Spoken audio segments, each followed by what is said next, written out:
Hi guys and welcome to Horologique. In one of these boxes is the beautiful Saint Martin SN0109, so the brand new homage to the Tudor GMT, and in one of these boxes is the delicious Saint Martin SN0105, the homage to the vintage military aviation piece from Omega from World War II. So let's go, let's see what's in these boxes. By the way, this is the new style of box by Saint Martin. It is better than the last, I think, because it is smaller and it is made of leather or maybe imitation leather, that doesn't really matter. But yeah, it is nicer. It is not as plastic and as bulky as the previous one. But we are not here for the packaging, so let's go. Let's choose randomly, and now let's see what we get here. But before we do, don't forget to subscribe to the channel by clicking on the button below. I review entry-level but high-quality watches on this channel, and I give you always all the best deals that you can have on these kind of watches. So if that's something that interests you, don't forget to subscribe to the channel. And alright, so first we go with the homage to the GMT Master. The GMT Master, there you go, my bad. You go to the homage to the Tudor Black Bay GMT. So alright, I'll tell you what, I'll take all this plastic off and I'll get back to you right away. Alright, here we go. We have taken off all the plastics and we find all the heft and the quality that Saint Martin is so well known for. And let me see what we have here. Well, we have your typical, quite pronounced homage. Everything is quite the same as the original. However, what you have here is that you have the Seiko NH34 GMT, so wonderful little affordable movement that allows this one to be priced at just over $300. Of course, you can find all links to these watches on the description of this video. So let's see, just to speak about the watch. As you can see, let's talk about the dimensions first. You have a diameter of just over 39 millimeters, so nice and pretty small for a sports watch. You have a thickness of 13 millimeters, so great, and much thinner than the original, which is a huge 14.5, 14.7 millimeters. And despite the fact that you've got a domed top hat sapphire crystal in here, even so they have kept the thickness pretty thin. Let's see, and you're supposed to have a bi-directional rotating bezel here. Let's see. Alright, and we do have a bi-directional rotating bezel. The rotation is pretty good, very crisp. And the rotation engages very cleanly on each détente, which is wonderful.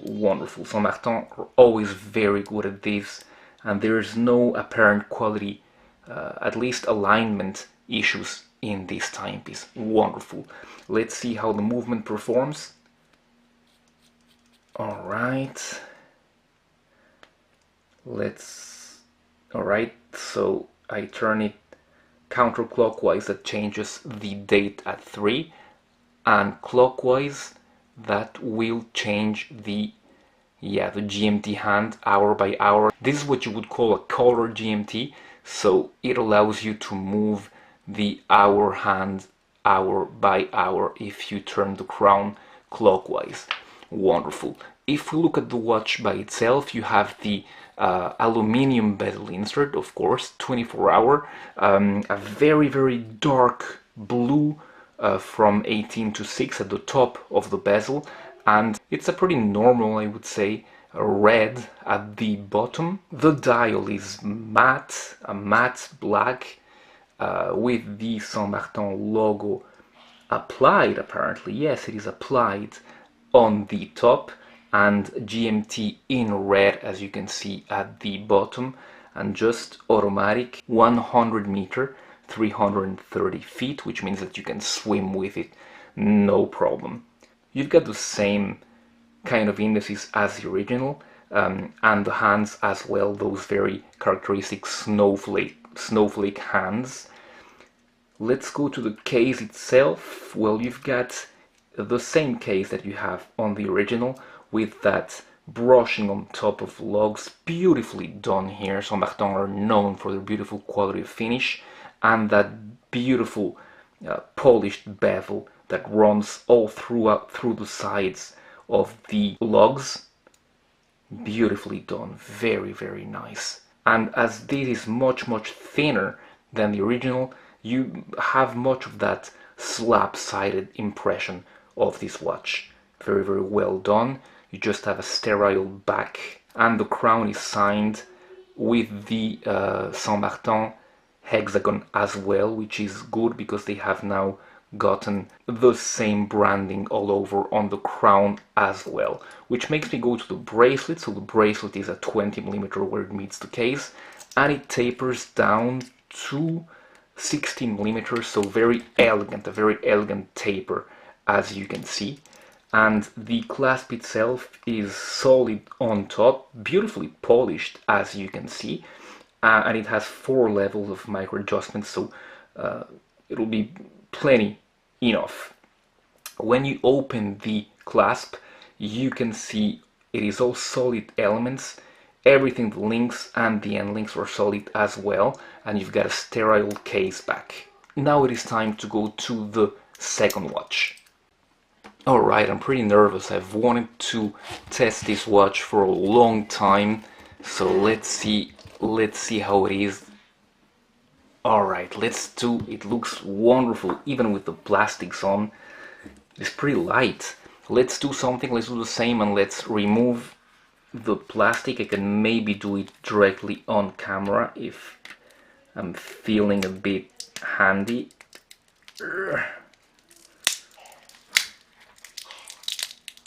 Yeah, I resort to brute strength. Wow. Let me tell you, this looks really, really, really nice. I was wrong on telling you that this is a vintage model from Omega from World War II. I believe that it is indeed, it takes its roots from the military watches from World War II, but I believe that Longines released a model pretty much like this one, so that is beautiful. As you can see, the blued hands are all the way shining there, the poire hands, that's the way you call these ones. They're beautiful. I don't know if they're blue or blued, but as you can see, they reflect the light so beautifully, oh so beautifully. Wow, this watch is very mesmerizing, and the good thing is that it comes at a pretty low price, because it comes on something that AliExpress calls choice, and it's something that makes some products, I believe that it's best-selling products, sell pretty low, and with a guaranteed fast delivery, and this goes for I think $127, so that is very, very nice. So it has an NH34 movement beating in there, which you cannot see, which is okay, because why would you want to see that movement again? Let's talk about dimensions now. So we've got a diameter of 38.4mm, so quite small, appropriate to this kind of watch. We've got a height of 12mm, a bit under 12mm. Wonderful if you take into account that beautiful domed sapphire crystal in there. Alright, very, very nice.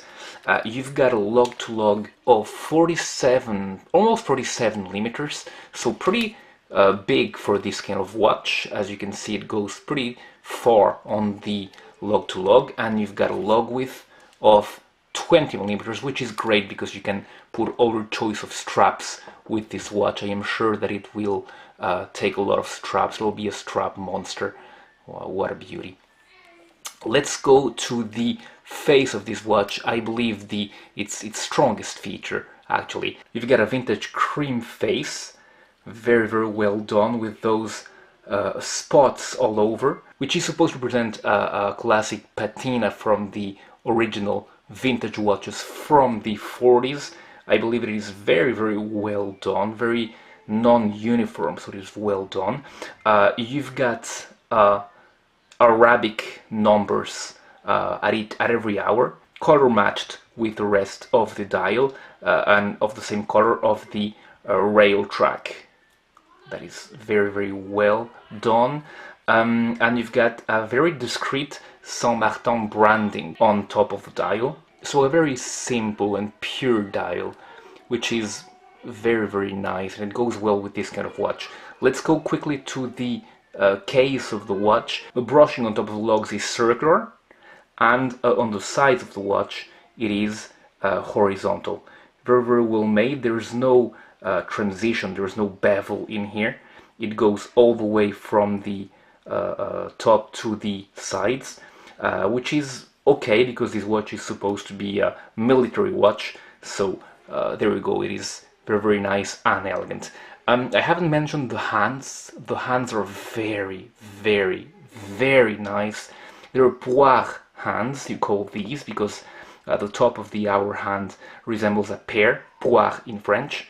And I don't know if they're blue colored or blued, thermically blued. In any case, they look amazing, very nice. A highlight of the watch. I don't know if you can see them shining away there on the camera. I hope you can. Let's talk about the crown. The crown is quite large. Let's see what's the dimension. It is 8.4 millimeters in diameter. That is very good, and harkens back to the watches from the 40s where pilots have to grab these crowns with their gloved hands when they were pilots, for example. And yeah, very nice. The back of the watch is sterile. The strap is color matched. Quite nice. Leather, I suppose, although nothing indicates it's leather besides for the smell. Quick release, as you can see.